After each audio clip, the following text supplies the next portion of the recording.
Fala galera, aqui quem está falando é o Leonardo do canal WeSimulation e hoje nós estaremos iniciando um curso de resistência dos materiais, onde nós iremos falar um pouquinho sobre os principais conceitos teóricos deste ramo importantíssimo da mecânica. E a ideia aqui, galera, é pegar esses conceitos e passar para vocês aí de casa de uma forma simples e aplicar eles depois em um software de análise por elementos finitos. No caso desse curso, a gente vai utilizar a versão estudantil do Ansys Workbench, que em vídeos anteriores aqui do canal nós já ensinamos vocês a baixarem. Então, vamos começar esse curso, galera. E na aula de hoje nós iremos falar um pouquinho sobre uma introdução com os principais conceitos de tensão. Então, nós vamos passar para vocês uma breve introdução à resistência dos materiais e a sua importância para a engenharia. Iremos também relembrar alguns conceitos de estática, falando sobre as reações de apoio e as equações de equilíbrio. Em sequência, vamos nos aprofundar sobre o conceito de tensão, passando a ideia básica para vocês, e depois iremos tratar dos principais tipos de tensões, falando sobre a tensão normal, sobre a tensão de cisalhamento e sobre a tensão de esmagamento. E por fim, falaremos sobre algumas condições de projeto, como o limite de tensão de um material e o coeficiente de segurança de uma estrutura. Então, galera, assista esse vídeo até o final, pois conteúdos básicos e importantíssimos para a continuidade deste curso serão abordados. E não se esqueça de deixar o seu like e se inscrever no canal para receber novos conteúdos semanalmente. Bom, galera, começando o nosso curso então com uma introdução sobre a resistência dos materiais, a RESMAT, como também é conhecida, é o ramo da mecânica que tem como objetivo proporcionar meios para o engenheiro analisar e projetar máquinas e estruturas, como por exemplo a grua deste GIF, que são muito utilizadas para elevação e transporte de cargas, que geram um esforço muito elevado. E se a mesma for mal dimensionada, poderemos encontrar um certo probleminha enquanto ela estiver sendo utilizada. Ou até mesmo uma ponte com a passagem de um elevado número de veículos e pessoas a todo momento. Então, galera, nós como engenheiros ou futuros engenheiros projetamos estas estruturas através do estudo da relação entre as cargas externas e as forças internas que agem nas estruturas. Com isso, conseguimos determinar as tensões e deformações do corpo e depois compará-las com as condições de segurança, economia e sustentabilidade consideradas para o projeto. Mas antes de falarmos sobre tensões e deformações, precisamos relembrar alguns conceitos importantíssimos de estática, que estão relacionados com as cargas externas e as forças internas que agem na estrutura. Primeiramente, vamos relembrar um pouquinho sobre os principais apoios de fixação das estruturas e suas respectivas reações que surgem nestes apoios. Começando pelo apoio engastado, que é, por exemplo, uma barra grudada em uma superfície fixa, onde a liberdade que a barra tem para se movimentar nos eixos x e y, ou mesmo de rotacionar livremente, está travada na superfície fixa.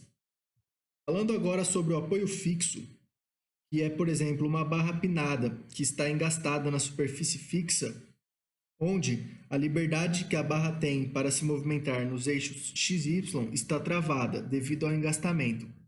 Porém, a barra ela consegue rotacionar em torno do seu próprio eixo graças ao elemento pinado que permite este movimento.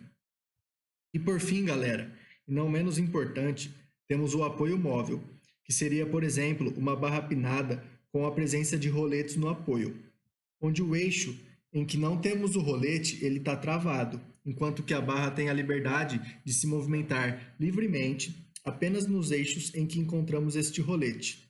E graças ao elemento pinado, a barra ela também pode rotacionar em torno do seu próprio eixo. Então, galera, passamos aqui para vocês o comportamento dos graus de liberdade de movimentação da estrutura.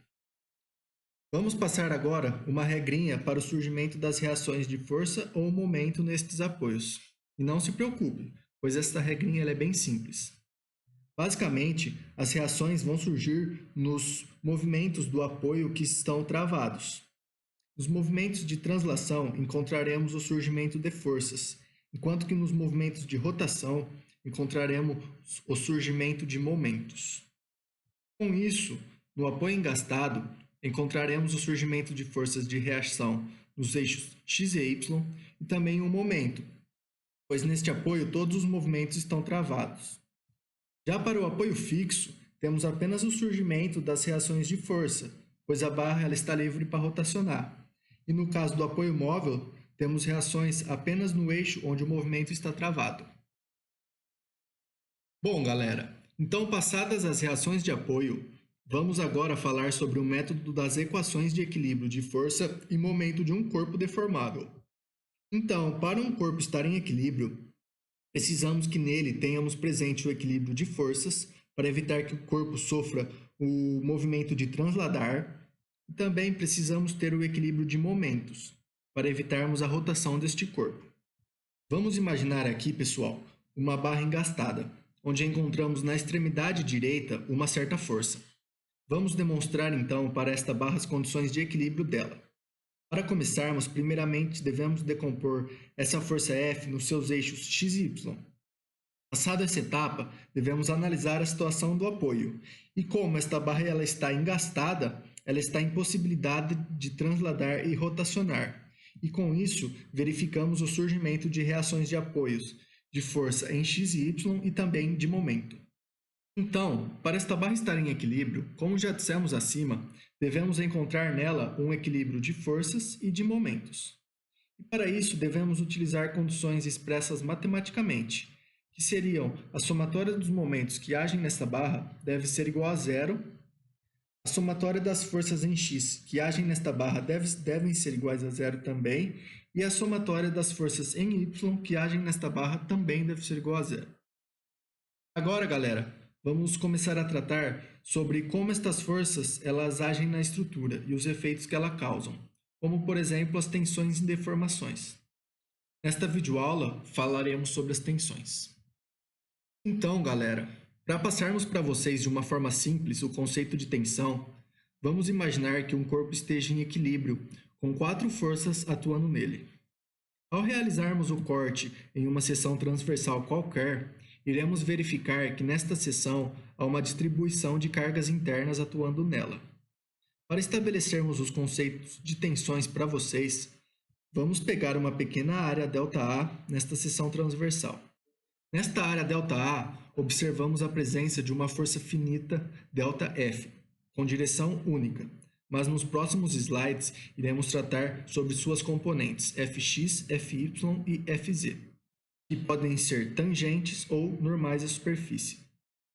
Então, pessoal, quando relacionamos e dividimos a intensidade desta força ΔF com a área ΔA, encontraremos a tensão nesta superfície.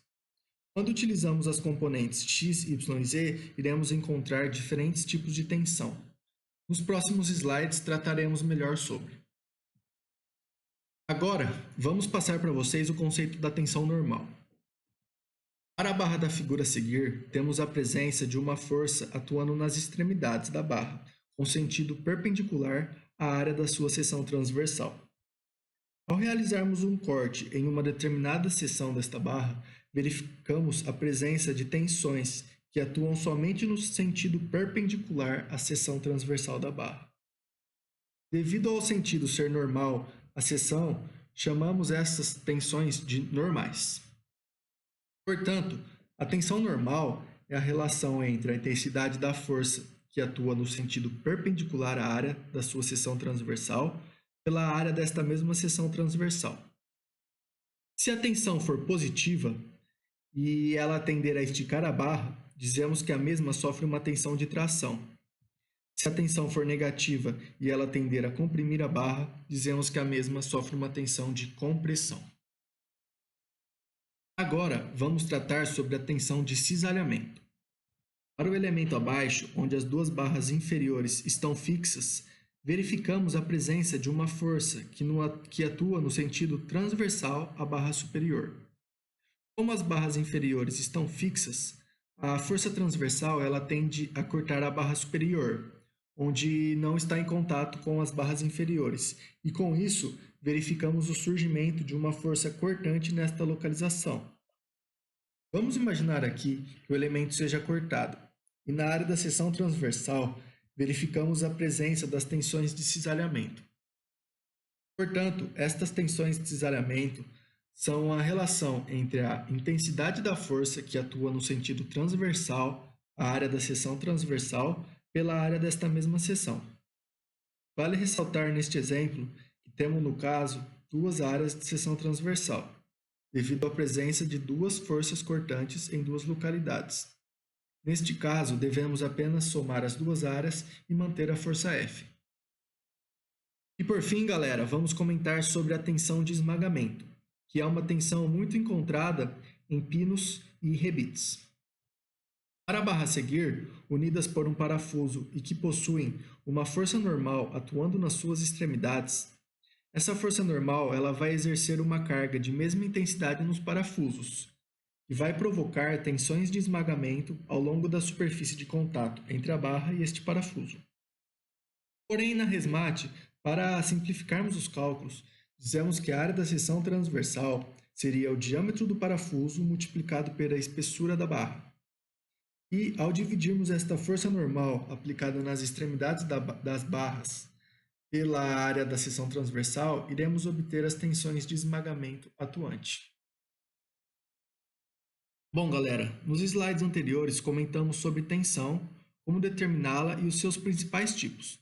Porém, ainda não chegamos no objetivo final, que é o de projetar uma estrutura ou máquina que vai ser responsável por executar uma determinada função com segurança. Como nos casos a seguir, por exemplo, onde temos uma grua que é responsável por movimentar cargas pesadas e uma ponte com passagem para veículos e pessoas. Para isso, precisamos selecionar um material que tenha um limite de resistência adequado para o projeto, pois a tensão que atua nestas estruturas, quando estão em utilização, podem estar acima da tensão limite que o material aguenta e vir a falhar. Então, ao projetar qualquer estrutura, equipamento e etc., devemos restringir a tensão atuante a valores abaixo do limite da tensão do material, por segurança, para que a carga aplicada ela seja menor do que o equipamento suportaria antes de vir a falhar. Ao dividirmos a tensão limite do material pela tensão atuante na estrutura, iremos encontrar o coeficiente de segurança do nosso projeto, que nos trará a avaliação de segurança do mesmo. Uma das etapas mais importantes do nosso projeto é a seleção do coeficiente ideal de segurança, onde um bom CS, como também é chamado esse coeficiente na resmate, pode salvar as estruturas de possíveis erros de projeto, como, por exemplo, um carregamento que não foi esperado ou com uma maior intensidade do que os provistos durante a fase de projeto, ou então erros de fabricação ou montagem, e também vibrações desconhecidas, impactos ou cargas acidentais. Caso selecionemos um CS muito baixo, o mesmo pode vir a falhar. Se selecionarmos um coeficiente de segurança muito alto, poderemos ter um projeto insustentável e ruim economicamente. Cabe então a nós engenheiros definirmos qual o coeficiente de segurança ideal e ele deve ser definido conforme os objetivos definidos para o nosso projeto. Bom, galera, então nós terminamos por aqui o nosso vídeo de hoje. Caso tenha gostado do conteúdo, não esqueça de deixar o seu like e também se inscreva para receber mais conteúdo de qualidades como este. Se tiverem alguma dúvida, não deixe de comentar ou então entrar em contato com a gente. Muito obrigado, galera!